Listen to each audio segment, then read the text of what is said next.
नमस्कार मित्रांनो, पुन्हा एकदा तुमचं स्वागत आहे इन्फो मराठी 24 या यूट्यूब चॅनलवर. मित्रांनो, EPS 95 पेन्शनबद्दल एक अत्यंत महत्त्वाची बातमी घेऊन आलेलो आहे. बातमी आहे EPS 95 पेन्शन वाढली, EPFO कडून मोठी घोषणा. मित्रांनो, नेमकं काय आहे या बातमीमध्ये आपण नक्की बघूया. पण त्याआधी जर तुम्ही आपल्या चॅनलवर नवीन असाल तर चॅनलला सबस्क्राईब करून बाजूला दिलेल्या बेल आयकॉनला नक्की क्लिक करा. व्हिडिओ जर कामाचा आणि महत्त्वाचा वाटला तर व्हिडिओला लाईक करून आपल्या मित्रपरिवारासोबत नक्की शेअर करा.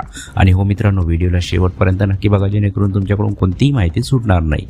मित्रांनो, एम्प्लॉय पेन्शन स्कीम EPS 95 अंतर्गत पेन्शनधारकाची दीर्घकाळापासून मागणी होती की त्यांची किमान पेन्शन वाढवण्यात यावी. सध्या EPS 95 अंतर्गत किमान पेन्शन 1000 रुपये प्रतिमाह आहे, जी 2014 मध्ये निश्चित करण्यात आली होती.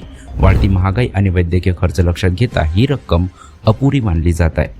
अलीकडेच EPS 95 पेन्शनधारकांनी अर्थमंत्री निर्मला सीतारामन आणि कामगार मंत्री मनसुख मांडविया यांची भेट घेऊन ही पेन्शन वाढवून 7500 करण्याची मागणी केली आहे. या व्हिडिओमध्ये आपण EPS 95 पेन्शन योजना, तिची सध्याची स्थिती, प्रस्तावित बदल आणि यासंबंधी इतर पैलूवर चर्चा करणार आहोत.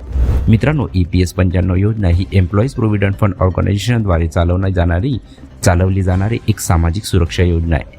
तिचा उद्देश संघटित क्षेत्रातील कर्मचाऱ्यांना निवृत्तीनंतर आर्थिक सुरक्षितता प्रदान करणे हा आहे. सध्या EPS 95 अंतर्गत किमान पेन्शन 1000 रुपये प्रतिमाह आहे. ही रक्कम 2014 मध्ये निश्चित करण्यात आली होती आणि त्यानंतर त्यात कोणताही बदल करण्यात आलेला नाही. EPS 95 पेन्शनधारकांनी पुढील मागण्या मांडल्या आहेत. मित्रांनो, EPS 95 पेन्शनधारकांनी पुढील मागण्या मांडल्या आहेत. पहिली आहे, किमान पेन्शन 7500 रुपये प्रतिमाह करावी. महागाई भत्ता म्हणजे DA यामध्ये समाविष्ट करावा. निवृत्त कर्मचाऱ्यांना आणि त्यांच्या जोडीदाराला मोफत वैद्यकीय सुविधा द्याव्यात. मित्रांनो, यावर अर्थमंत्र्यांचे आश्वासन काय आलेले आहे ते आपण बघूया. मित्रांनो, अलीकडेच EPS 95 नॅशनल एज्युटेशन कमिटीने अर्थमंत्री निर्मला सीतारामन यांची भेट घेतली.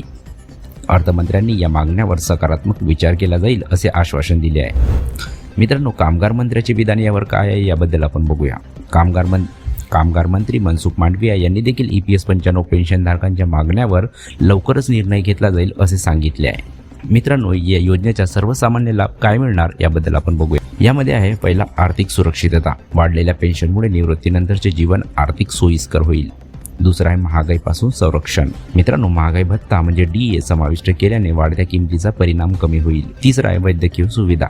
मोफत वैद्यकीय सुविधेच्या लाभामुळे आरोग्यविषयक खर्च कमी होईल. नियमित उत्पन्नाचा स्रोत मिळाल्याने जीवनमान सुधारेल आणि आरोग्य सेवापर्यंत सहज प्रवेश मिळेल.